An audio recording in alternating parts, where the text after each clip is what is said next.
My name's Mike Dolan. I directed Dance with the One. On my left, you have Gabriel Luna, played Nate in the movie.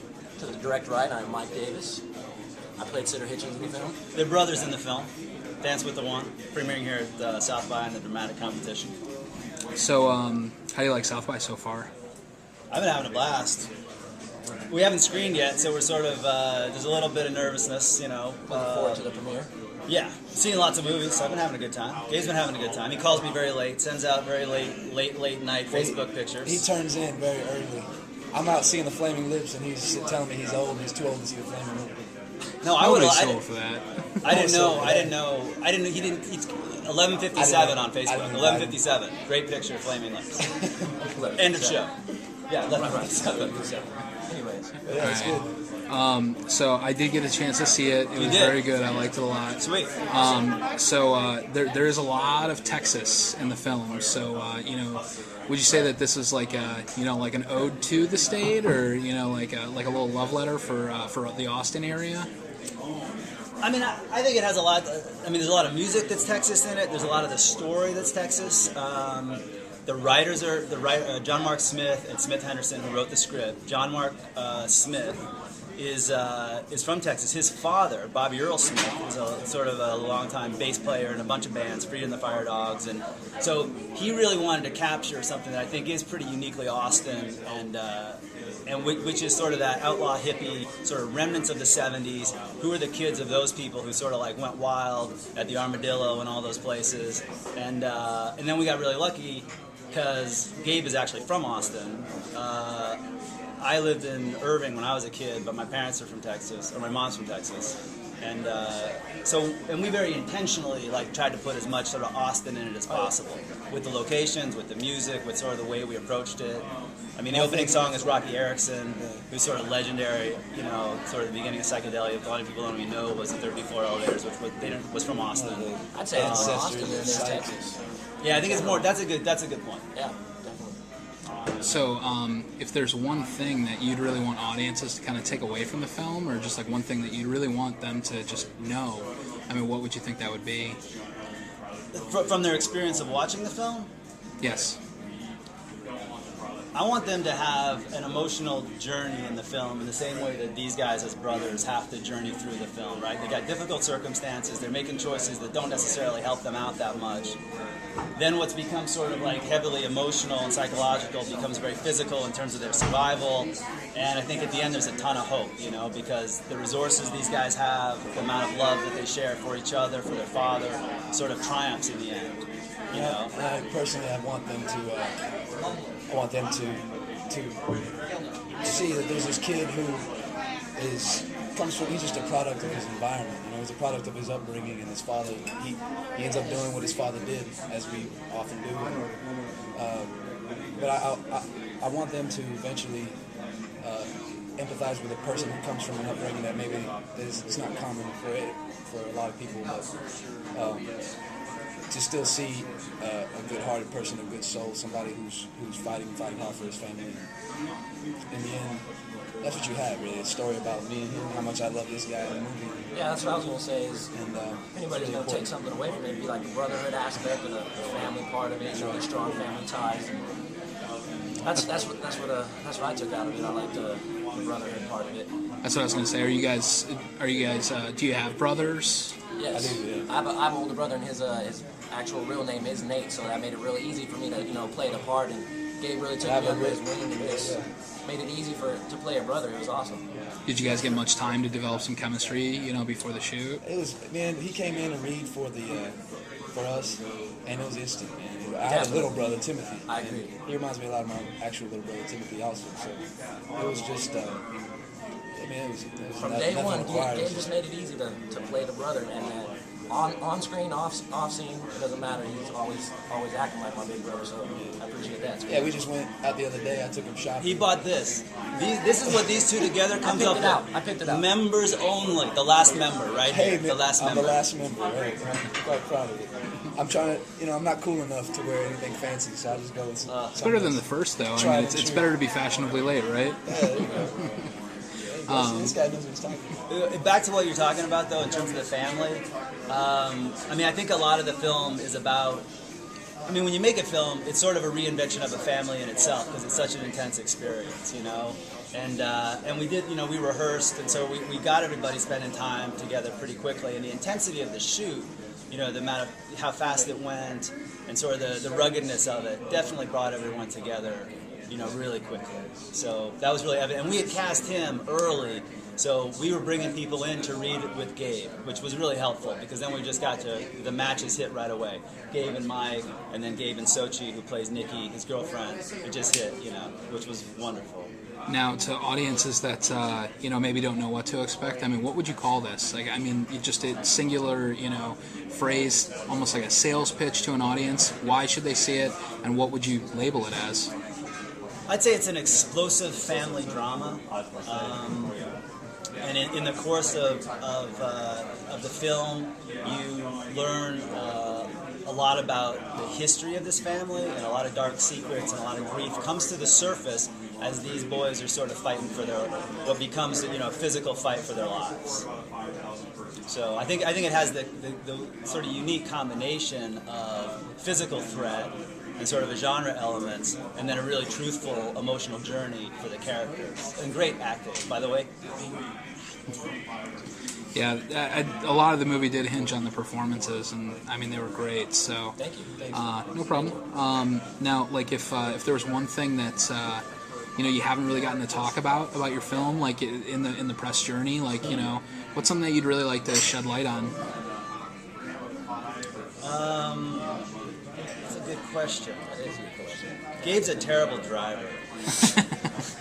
It's like two picture cars. He wrecked 2 picture cars. Not even on camera, so we could use them as a stunt. Like just when he was driving away from the set. I'm a great driver. Who taught you how to drive a 5-speed? I used to drive for a living. Who taught you how to drive 5-speed? You did. Me. Who taught you to drive 5-speed? You would have to know how to drive before he's taught to you. So. Well, anyway, I'm a great driver. Don't listen I didn't mean to make it light of the question, but I did wreck the picture car. But that was because that's a whole other thing. It was my car, so it's all they right. were both his cars, which they we're were both very my grateful cars. for. But it'd be good if they weren't crashed. The other one didn't crash. I was out shooting guns in Bastrop. Don't tell them that. And No, I'm just kidding. then it just crapped out on me. So that one's not on me. But don't start any rumors. I think one thing, I would just hope that when people see it, they see the joy in it. How much joy we had in making the film, you know?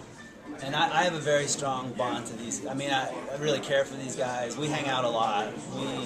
You know, that's going to remain forever. That's like the... So that's a huge sort of gift from the project right there. And I think, and the project was filled with things like that. There were all these blessings. We didn't have this guy. We had him. We cast him. And before we brought him in, we didn't tell you the story, but I was driving, we couldn't find anyone to play Gabe's brother. And I was literally driving down a street, and I saw him. That sounds creepy, but wait. No, he was outside playing with his dog. And so I knew it would be creepy if I went there. So I drove around the corner to my house, and then later that night I went back with a friend who looks more respectable than me. And we talked to his parents. And I said, hey, listen, I saw a kid out here. He's an interesting looking kid. I'm casting this film. And I had a good casting card from like a legit casting agent here in town, so that helped. And they said, well, Mike, his name's Mike, and he's actually, your mom said you were interested in acting. Oh yeah, since I was a kid. But he'd never acted. And they also told me he was a wicked skateboarder, which he is. So then I went, so he came into audition, and it was just like magic. I mean, the kid, he was so, from the, like, moment one. So that's pretty. Let's tell the truth, man. He did a good job telling the truth. That's how you do it. He listens really well, which is hard to do for actors. So now, we already talked about like where you guys came from as like the, you know, brothers, where to reach from for those roles. But I mean, the father aspect is actually really powerful in the film too. Like, where did you guys have to come from on that? Well, personally, I mean that part of the story is very. For me, it was really a very strong part of the story, just because of my personal history. I lost my father before I was born. Now, in the picture, some things happen, but you know, I've had a lot of father figures throughout my life. Mike is one of them, and Mike has become one of those. And it's just really hard in the film with the relationship that happens and the resentment that Nate has for his father. because I love Gary so much. He plays my dad. He's just a wonderful man. He's the sweetest guy ever. Mike's a great guy. And so it was tough. It was tough to go there with him because of how much I really care about him and I looked up to him. Yeah, I don't want to give anything away, but there's a lot in the film that kind of hinges on that relationship. And for me, it was because I'm not always seeking it out, but they seem to find me people who are older men that can teach me something.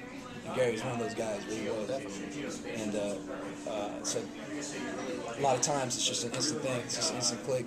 I accept him as family, he accept me as family, and we actually that go was to a big dinner thing tonight. with Gary playing Owen. It was just he made it real easy. Just like same thing with Gabe, he made it real easy, you know, for us to act as if, you know, he wasn't our real father, and we acted like that offset or on, and it just carried out through you know, you could see it in the scenes. It was just a true emotion. You just put yourself there, and you know that really was our dad.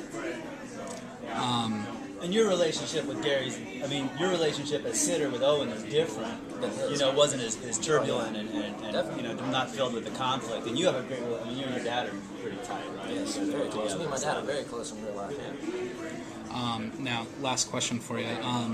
Now, it's a very serious, dramatic film. I mean, there are, you know, there's some fun and some lighter points, but with, you know, a serious film like that, I mean, and you guys seem to all have a pretty good relationship. What was one of the lighter moments on set for you guys?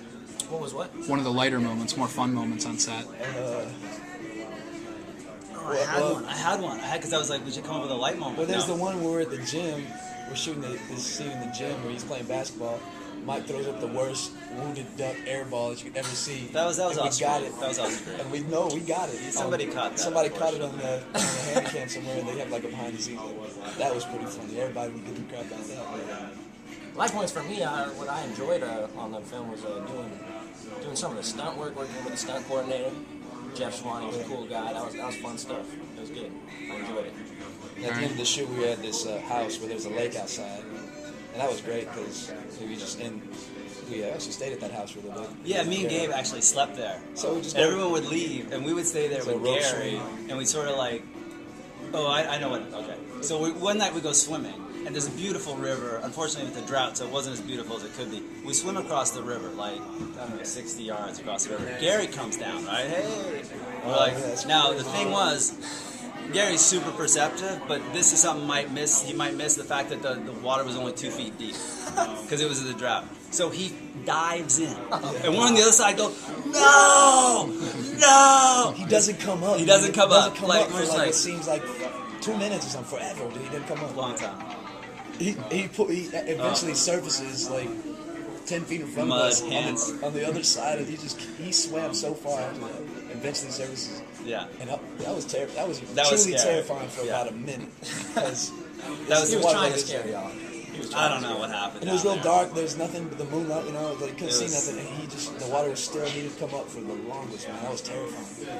But it's really pretty out there. It was just like to hang out. I would say we had a lot of fun making the movie. I mean, the heavy. I think because it was heavy, I myself as a director tried to loosen things up. I don't know. I'm amazing with accents. I can do like unbelievable accents. Absolutely. He would make everything so easy. If you were nervous, if you were whatever you were before a shot, Mike will come up to you and make you so calm. He'll make you laugh. He'll put out one of his great. So yeah, that was definitely a light point. Was Mike.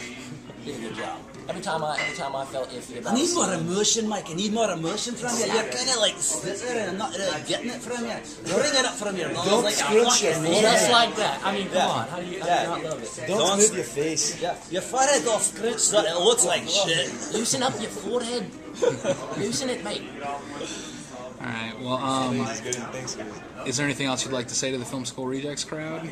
Hey, I hope you get a chance to see the film. We're playing at South by Monday, Tuesday, next Saturday. Please come check it out. And come check it out. It's a beautiful film, and thanks for your time. Really appreciate it. Awesome. Thanks for sitting with us, guys. Appreciate it.